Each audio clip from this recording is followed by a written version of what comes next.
My name is Alan. Last night I spent the evening with my former neighbor, David. He doesn't have a typical affliction, but there was nothing I could do to help her. David called me today. He believes I can help him find this girl who broke his heart in an unexpected way. But I don't think so. The girl turned out to be very enterprising. Now she hardly needs my cranky middle-aged neighbor. So I will tell you about it from the beginning. A year ago, I got tired of the hustle and bustle of the city and began to dream about how nice it will be to move somewhere away from civilization, in the bosom of nature. I was building a new house near my father's farm, so I decided to move to the country for a few years, and I decided to rent out my city apartment. My apartment is on the 12th floor of a 25-story building. There are several other high-rise buildings close to my house. After I vacated my apartment, I was approached by several people who liked my apartment. A girl on the phone asked me to rent my apartment to her. It didn't make any difference to me who will live there, but the girl's voice was very pleasant. So I favored her, gave her the address, and waited for the girl in the apartment. She came in, took a quick walk through the entire apartment, and said she was ready to sign the contract and make payment. Doesn't it bother you that the windows are so big and there are no curtains? I like it to be light in the apartment, so I didn't bother about it. But if you need them, I will buy you and install, I offered her. No, I don't want them either. Let there be more sun and light. It's cozier that way, said the girl. The girl's name was Molly. It turned out that she was a third-year student at the University of Art, and this university is located not far from my house. She chose my apartment because it's convenient for her to go to school from here. I handed Molly the keys to the apartment, took the money from her, and left for the village. Just yesterday, while talking to David, I found out that Molly liked to cook in her spare time. She also liked to do mutual cleaning, regularly watered indoor flowers on the balcony, liked to read books while lying down, liked to surf the internet while lying on the couch with a laptop on her stomach, liked to turn on music with headphones and dance in front of the mirror, liked to do yoga, and pumped her beautiful body. Molly was doing all this naked. On the face of it, there is nothing wrong with that, because she's in her legally rented accommodation. But the male part of the residents of the house across the street lost peace since the day they noticed a naked girl in the apartment without curtains. The new neighbor's beautiful feature was first noticed by the guy next door. His name is John, and I have been personally acquainted with him for many years. In the evenings after work, he usually went out on his balcony 2 or 3 times, smoked 1 cigarette at the time, then pulled up his arms and legs and went to bed. When John first saw the naked girl in the windows across the hall, his usual evening routine was a little disrupted as he watched Molly first cook in the apron over her naked body, then throw off the apron and lie with her laptop on her stomach on the couch, then eat dinner with her tray of food on the floor and herself on the floor, after which she had a disco session with the headphones in her ears. John, who witnessed the whole thing, was discovered on his balcony by his wife 3 hours later. He was almost unconscious. 2 empty cigarette boxes were lying next to him, and his ashtray was filled with fresh cigarette butts.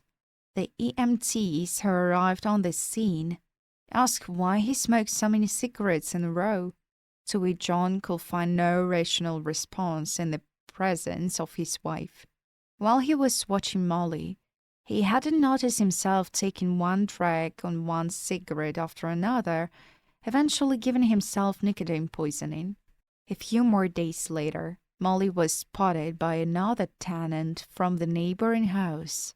That guy's name was Martin, and he was married long and hard. Martin used to go out on his balcony very rarely, but with the arrival of Molly, things changed. In the past, Martin could only be forced to go out on a balcony by poor cell phone service. When he noticed the gorgeous naked hottie outside the windows across the street, he realized that poor cell phone service could sometimes even be useful. Darling, I've got a lot of work issues piling up in my office chat room. I need to go out on my balcony to answer everyone. It'd be quicker this way, Martin began to say every evening before retiring to the balcony for a few hours. Meanwhile, his wife Maggie was drawing conclusions.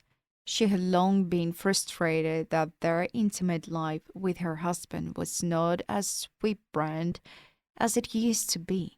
Maggie recently told her friends about it, and they quickly found out the reason. Martin has someone. Maggie was now absolutely certain that Martin had a mistress. She needs to figure her out and put her in a place at all costs, or their relationship will continue to deteriorate. It was during those days that Maggie noticed that her husband was now making up all sorts of reasons to delay bedtime as long as possible. She believed that her husband was thus avoiding being in bed with her, and in that case, her friends found her an explanation. "All right, darling, congratulations. It sounds like your husband and his mistress are very serious. He doesn't want to sleep with you because he's faithful to her," suggested one of her friends recently, after which Maggie slowly began to go mad. Martin, meanwhile, put a chair on the balcony, sat down on it and picked up the phone, opened the work chat, and his gaze was fixed on the windows of the apartment opposite. Molly was there behaving as naturally as usual. She was still going about her business in a completely naked state. Martin only came back from the balcony when the lights in Molly's apartment were off. One day, his wife decided to check Martin's cell phone, looking for traces of his mistress. She opened the phone book and searched long and hard for female names she didn't recognize. There were none, but she saw that for some reason her husband called the man from the neighboring apartments every night and talked to him for a long time. It turned out that Martin communicated most often with the owner of apartment 412, with another guy from apartment 422, regularly texted with a guy from 425, and was in touch almost all the time with a guy from apartment 308. The wife knew them all. They also shared a chat room where all correspondence has been erased. Martin's wife got suspicious. Why did they decide to erase their correspondence history? Surely there must be a secret there. The wife called back the neighbors' numbers and decided to go her little investigation. "What do you guys talk about every night in your group chat room?" There's the question she asked each neighbor. "We are discussing soccer," replied the owner of the apartment 412. "We discussing fishing," answered landlord 422. "So we gathered there to build a shelter for stray cats around our house." "Why not? And children can be involved in this process. It is good for them to communicate with animals. I convinced the guy from our house about it every day, and your husband has been supporting me since the first day. Thank him for that." The owner of the apartment 425 improvised his own confession. There was another answer. "The city services want to demolish our house and build a green park instead. No compensation is promised. We have to assert our housing rights ourselves. The guys and I discuss the issue every day," the owner of the apartment 308 confessed. "What the hell are they going to demolish if our house was built only 5 years ago? And why are you erasing the entire correspondence history?" Martin's wife asked. This is for security reasons, so that our plans do not become known to our opponents. We are going to have a serious battle with them, said the unscrupulous owner of the apartment 308, and hung up. After that, Martin's wife calmed down a bit. The next curious onlooker of my young neighbor was Peter, a stoutly married, middle-aged man. Peter looked to knock back a cold beer from his little mug in the evenings, and his mug was made of heavy glass. He usually emptied his mug lying in front of the sofa in the living room. That evening, he happened to glance across the street and saw a beautiful naked maiden pumping stretch marks. Peter took his beer mug and made himself comfortable by laying on the balcony railing. He was curiously watching the racy spectacle in the house across the street and was in no hurry to return to the apartment. Meanwhile, in the apartment a floor above, Martin's wife had a sudden jealousy attack. Once again, when Martin went out on the balcony to make important calls, his wife followed him out and noticed him staring at the naked girl in the neighboring house.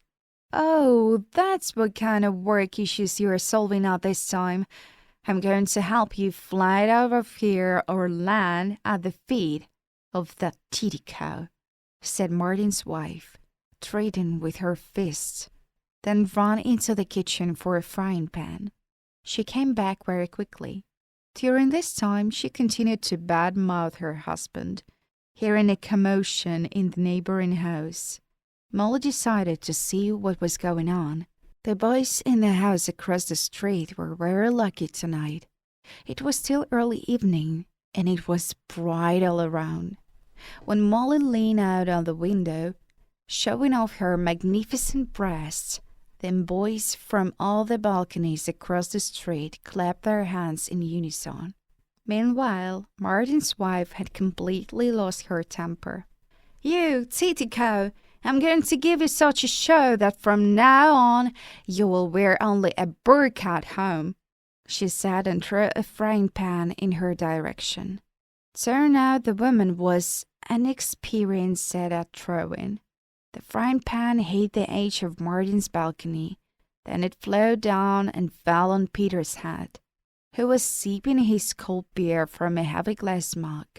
He dropped his mug from the frying pan, and it flowed down and landed on John's head, who was also peeping at my tenant from his balcony as usual. John and Peter had to call an ambulance. Martin's wife at this time went around to every apartment in the building and warned all the views about the mayhem that was going on their balconies right in front of their eyes. The very next day, some husbands, lying in a hospital bed with their heads tied up, apologized to their wives and promised that it will not happen again.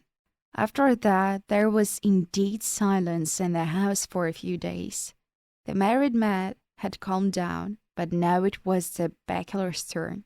One evening, David, a resident of an apartment on the 15th floor, was bored on the balcony and saw a naked beauty practicing some dance moves in front of the mirror.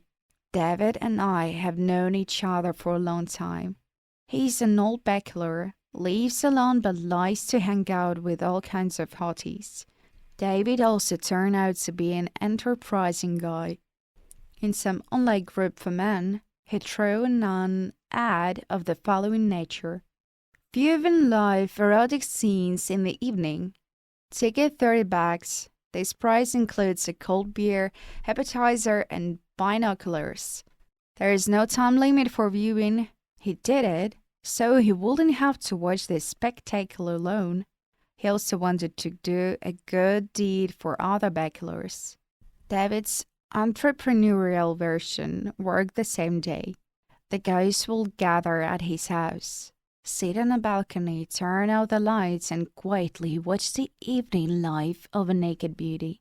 It went on like this for quite a long time. As time went on, David's apartment of days began to receive new visitors, who had learned from third parties about such a fascinating entertainment. Sometimes the number of willing bachelors was so large that not everyone would fit in David's apartment. On days like this, he'd run 2 shows per evening. First, he'd show to show the first group of viewers, then run the second group until Molly went to bed and turned out the lights. David's girlfriend, who had been frustrated by his prolonged absence lately, decided to pay him a surprise visit. And when she arrived at his place, she saw a full apartment of men sitting quietly on a balcony, watching the naked girl. David's girlfriend, unlike his lawful wives, realized that it was useless to forbid a man to be by the beautiful girl. She went another way. She called the police and reported that a group of people were violating the principle of privacy. The police asked for the address. The girl gave it. An hour later, the police arrived and were already drawing up a report. In addition to the violation of privacy, David had been slapped with a huge fine for running an illegal business. The police then went to my tenant Molly and told her what was going on in the evenings in the house across the street and what her role was in it. Molly came out to them, not naked, but in a silk robe. After listening to the police officers, she was surprised and then said, "I am in my own territory, and I am free to do whatever I want within those walls. I personally have no problems with those neighbors," she said. The policeman realized that she was right. They apologized and left. Martin's wife, however, was not appeased. Catching his occasional glance toward the balcony in the evening once again, she decided to act the next day. She had bought a huge spotlight, put it on her kitchen table, and now it was shining a powerful beam of the light into my apartment. Molly was not confused. She immediately called the police and reported what was happening. The police arrived, discovered the source of the spotlight, and then Martin's wife was fined for disorderly conduct and the spotlight was taken away as an instrument of crime, and David had by then paid his fine, but did not yet know that the story had a sequel. David had an elderly mother, Sarah. I'd known her since I was a kid. She loved her son dearly, raised him well, and for the past 20 years had dreamed of her 40-year-old son finally getting married, having children, and being able to nurse her grandchildren. The last time mother and son talked about this subject was 3 years ago. "David, how long do I have to wait for grandchildren? You shall have gotten married while your mother was still alive," she said. "Mom, it's going to be very soon. Gerald and I have been thinking about it for a long time. We'll get married, and then we'll go straight into the adoption process. It's easier now, so you will have grandchildren," David promised. "David, what are you talking about? Harold, who's it? So, you're one of those, huh? Thought you were a traditionalist, son." Sarah wondered, but didn't bring it up again. She was disappointed in her son. From that day on, she stopped talking to him. Sarah lived nearby, and through neighbors she found out that her son was okay. This time, the rumor that David was in trouble with the law spread quickly. All the neighbors learned the details of his case. Rumors reached Sarah. She was saddened, felt sorry for her son, and blamed herself for even stopping talking to him. But her sadness didn't last long. Martin's wife told her that David had gotten into trouble with the law for peeping at a naked girl and encouraging other men to do the same. Sarah exclaimed with joy, "So my David isn't gay? Dear God, thank you for hearing my prayers," she said through tears of joy. And 2 hours later, As Molly was just starting her evening session of pumping stretch marks, the doorbell rang. Opening the door on her doorstep, she saw an elderly woman with an unhealthy gleam in her eyes. "Oh, my darling, you're so sweet. My son David is not gay, all thanks to you. I'm begging you, go out with him sometime. Take a look at him. Here's his picture. Look, what a handsome guy. He's my surgeon. We're a serious guy, makes great money, just no luck with girls. And he likes you. He even went to the trouble with the loves for you," Sarah said. Molly thought at first that she should call the mental health service to this woman. But when Sarah told her everything that was going on in the house across the street, an idea popped into Molly's head. "Thank you, kind woman. I too dream of a man like your son David. In the next few days, I'm going to try to get to know him better and maybe even form a relationship. I really want things to work out with him." Molly said one last thing, and Sarah cried with happiness. After paying the fine for the illegal business, David came home. He was sad that now he will have to watch the sultry beauty in the house across the street alone. And what fun it was to do that with the guys. No sooner had David poured himself a glass of wine and sighed with relief that the doorbell rang. When he opened the door, he was surprised to see Molly, the very same girl, standing on the doorstep. To make sure David didn't doubt what was going on, she opened her robe and said, "Yeah, it's me, the girl from across the hall. I know you care about me. I need money for my mother's treatment. I don't like freebies. I prefer honest cooperation.